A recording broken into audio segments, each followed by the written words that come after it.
guys, what we have here is a 212 Hemi Predator.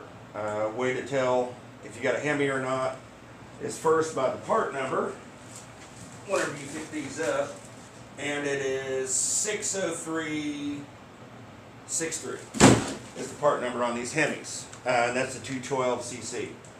Another way to tell, just by looking at it, is they're going to have this aluminum valve cover. It's kind of a satin finish on that valve cover. And the non-Hemis are going to have a chrome valve cover. And of course, when you pull the head off, the combustion chamber on the inside of the head is going to look a lot different than your normal, the normal heads on these engines. And also, you're going to have a flat piston. Well, not really a flat piston, but the piston's going to have a flat edge around it, and it's going to be kind of convex in the middle. Now, when you go to upgrade these engines or get more horsepower out of them, there's a couple of different ways to get more horsepower out of them. Now, let's say this here is a dyno graph. Yeah, I know, not pretty, but anyway, your dyno curve on your power and RPM is going to look kind of like that. And these are set at about 3,600 RPMs. And at 3,600 RPMs, you get about 6.5 horsepower. Now, in order to get more horsepower out of this, these engines, and any engine, is basically a internally combusted air compressor. So if you can get more air in and more air out, then you're going to increase your horsepower because you're increasing your air volume. It's just like an air compressor. And if you've ever used an air compressor, you know if you're running an impact and you're at 120 psi and you run that impact, you got a lot of power. But when you drop down to 40 psi, you're losing a lot of power and it just barely chugs along. So if you're running out of power or you're down at low idle, you don't have 6.5 horsepower down here at, let's say, 500 RPMs. You might only have 1 horsepower down here. And these numbers are not exact. This is just for explanation. So a 6.5 horsepower engine is at their peak set RPMs at 3,600. It's not down here at 500.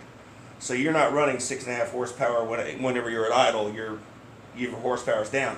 So if you can increase the RPMs on that engine, then you can get up here to, let's say, 5,500 RPMs on this stock engine. And if you increase those RPMs, you can be up here to 8 to 9 horsepower. Now, when you do that, when you increase the RPM range by pulling the governors out of these engines, or by adjusting the throttle stop, because they do have a throttle stop on there, so you can actually increase your speed of your engine and your horsepower just a little bit in these engines by just backing out the throttle stop screw. But what happens when you do that is you get into valve float if you don't increase your valve spring pressure. And what I mean by that is this is your cam lobe. I know it's beautiful cam lobe, let me tell you. And then this is your rod that comes up, and you've got your rocker up here, and then you've got your valve right here, and this is in your cylinder head. They're not curved on the bottom. Anyway, this is your cylinder head, and then your valve seat is up here, and you got your valve spring. And what happens is these valve springs have so much tension on them, and they're designed to close for a certain speed on this engine. There you go. Now you can kind of see it. Anyway, when you get your engine going too fast, this valve does not, or this spring does not have enough pressure to bring that valve closed all the way. So you get faster than the tension on that spring can handle. Your valve doesn't close all the way, and then your torque curve, or your horsepower curve, will go up. Then you hit 5,500 to go above that, and then you'll drop back off, because what you're doing is you're blowing power back out of your valves.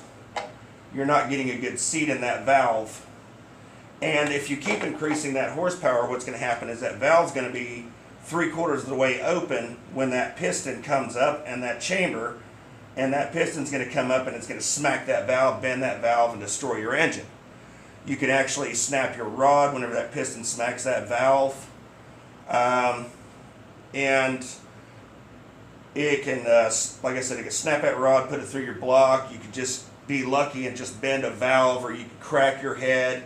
There's a lot of damage you could do if you don't increase the tension on that valve spring whenever you increase your RPMs on these engines.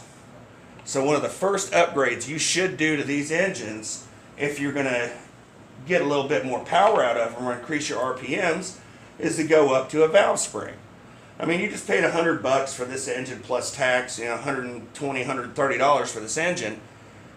Why do you want to skimp and not pay another $18 to $24 and get an 18-pound valve spring to put in there to save this engine from destroying itself? Because it will. And by the way, I'm doing this because I was showing how to tear these engines apart and take the governors out and all that, and I lost 45 minutes of my video, so I'm doing this instead. Now, another thing you've got to consider when you do these engines is lubrication in your cylinder. And this is your piston inside of your cylinder. This right here is going to be your compression ring, and then this right here will be your oil ring. And then we'll go ahead and put a little curve here, I guess, and we got your connecting rod like that. I know it's real pretty, but these are the sides of your piston. This is your oil ring, and your oil ring does not allow oil to get up past your compressive ring, but it still lubricates this cylinder. And if you look at a top view of your cylinder and your piston is in it, a lot of these small engine pistons only have an oil port on two sides of this piston instead of on all four corners. So you might only get oil here, and then it slowly spreads out into the cylinder. And if you've ever taken the head off of one of these engines and turned it slowly, you'll notice you've only get oil on these two sides, and eventually it'll spread to the third and fourth side. Now, the first couple of cranks, or the first couple of runs on that engine, you're only getting oil on two sides. And if you've ever tore one apart that has lost compression, you'll notice that the scarring on the cylinder walls are always on the sides that don't have that oil journal or that oil port on the side of that piston. So what I'm going to do also to bring more life out of my engine is I'm going to pull that oil ring down here off, and I'm going to drill me like 3 holes in that groove where that oil ring goes. And they're just going to be small holes, but it's going to be enough to get extra lubrication on these two sides that always wind up getting scarred on these engines. That's going to get me more life out of my engine, and it's going to help with my increased RPMs that I'm going to be working with. Now, I'm not looking to get crazy amounts of horsepower out of that. I don't need it for my project, but I do need to get up to at least 8 to 9 horsepower would be great. And I'm going to be able to get that out of this engine without punching it out too much and without spending a whole lot of money, because back on the compressor thing, more air in and more air out means more horsepower. Well, if you look, you see the size of this that goes in the exhaust. You see the size of this hole. Well, if you look, the exhaust hole is smaller than the exhaust port or the exhaust gasket. It's quite a bit smaller. And if I open up this port on the exhaust and put the stock exhaust on it, I've still got this restrictor right here. If you could see, there's a pipe. There we go. Focus a little bit. There we go. But you see that pipe inside there? It's a smaller diameter than that seat. And I just set my... There it is. And if you look at the gasket, that gasket is quite a bit bigger than that hole. So what I need to do is cut this weld off and use a larger diameter pipe between here and cut me a hole here if I want to use the stock exhaust. And that'll get me more exhaust flow into this chamber. Still have a quiet engine, but it'll help increase the flow, so it'll help increase the horsepower by just a little bit. And it's going to be the same thing with the carburetor. If I open up the port on that carburetor, I need to check and see how big the orifice of my carburetor is that attaches to the engine, because it's not going to make any sense if the port on my carburetor is smaller than the port on the head like it is on the exhaust. If it is, then I'm going to swap the carburetor out for a bigger port. More air in, more air out, more horsepower. Anyway, we're going to get started on this. And by the way, when you do these things, always use an assembly lube when you put them back together. It will save your engine. It'll save a little bit of wear and tear on them. Because when you take these things apart, you clean them out and you clean all the oil off them, you put them back in, that first few hits, whenever they fire up, it's running dry. There's no lubrication in it, and you're scraping metal on metal and you're causing damage, and then those metal filings that you're creating on that first initial startup go down in your oil, and then it just keeps running back through your gears and up around your rings, and you don't want to have basically liquid sandpaper in your engine. So use that assembly lube and make sure it's done right. It's only, $10 for some assembly lube, but it's going to save your engine. Let's see, another thing you want to do too is whenever you first start these up with that assembly lubrication in it, put a little gas in it and just let it idle. And I usually let them idle for about 2 hours. And that breaks that engine in really good before I start giving it any throttle. And after that idle for about 2 hours, I'll drain the oil back out of it and put fresh oil in so that I can get any metal filings that have gotten into that engine or left over back out of that engine, and it'll last longer. And it also gets the assembly lubrication out of your oil, and that way you have your good quality oil in there. But I mean, you could use a cheap oil whenever you first put these together and warm them up, because you're not going to rev them up or nothing. It's just at an idle. So you could use just any old cheap 1030 oil to put in here. And then after you're done, I always use a Mobil 1 synthetic 1030 in these small engines in the summertime. And I haven't had any problems doing it. It's like $8 a quart, well worth it.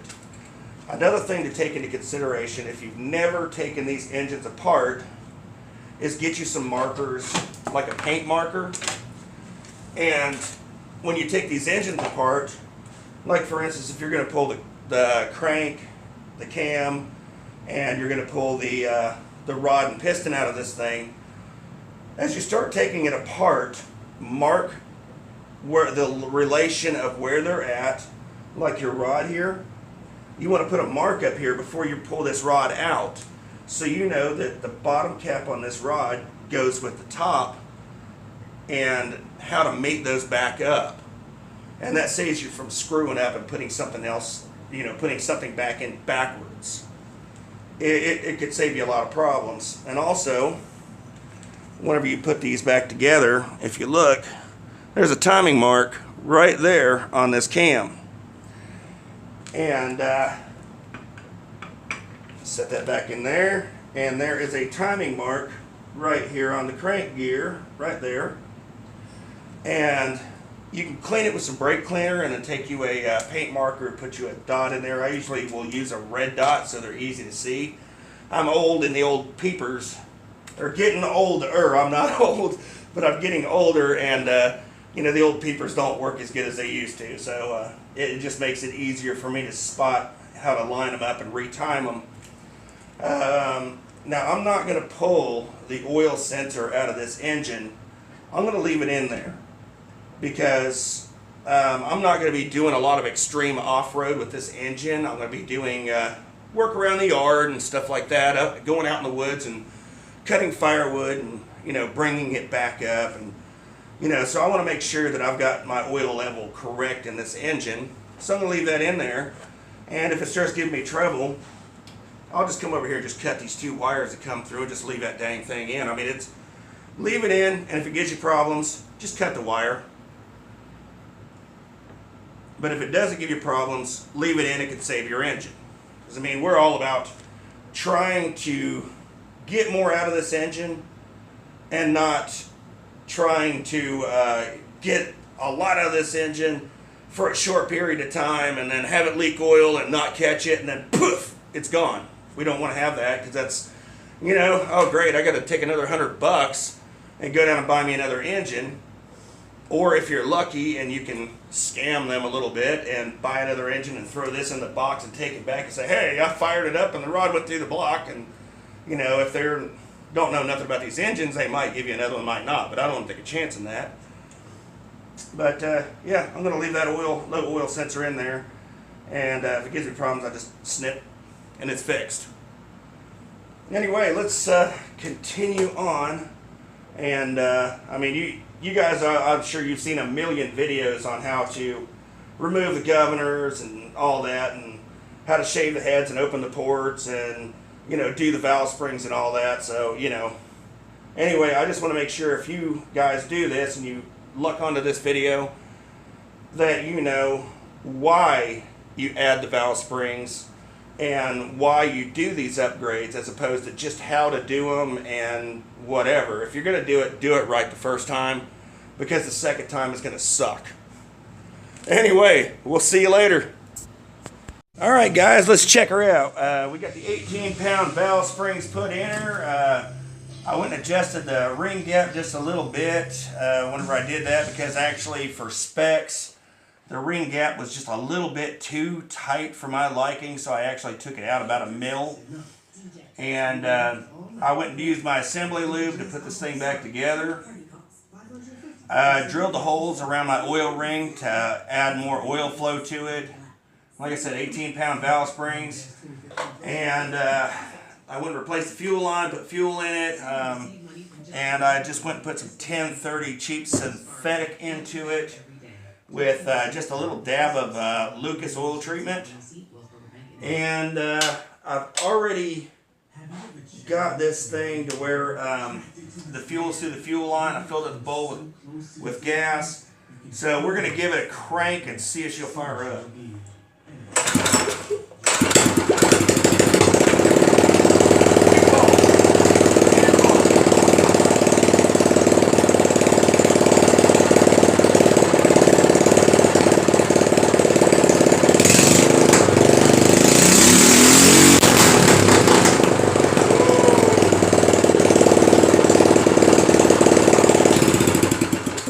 Got a little bit of kick to her now. Anyway, I'm going to let this thing fire it up and let her idle. And let her idle for a good hour to break in that engine gently. And then I'm going to go ahead and drain the oil and put some good 1030 synthetic in. And I've already got the 1030 synthetic. And then I'm going to go ahead and give it a little shot of the Lucas again. But yeah, check her out, man. 2 pulls, she fired right up from a rebuild. That's going to say something about this engine right here.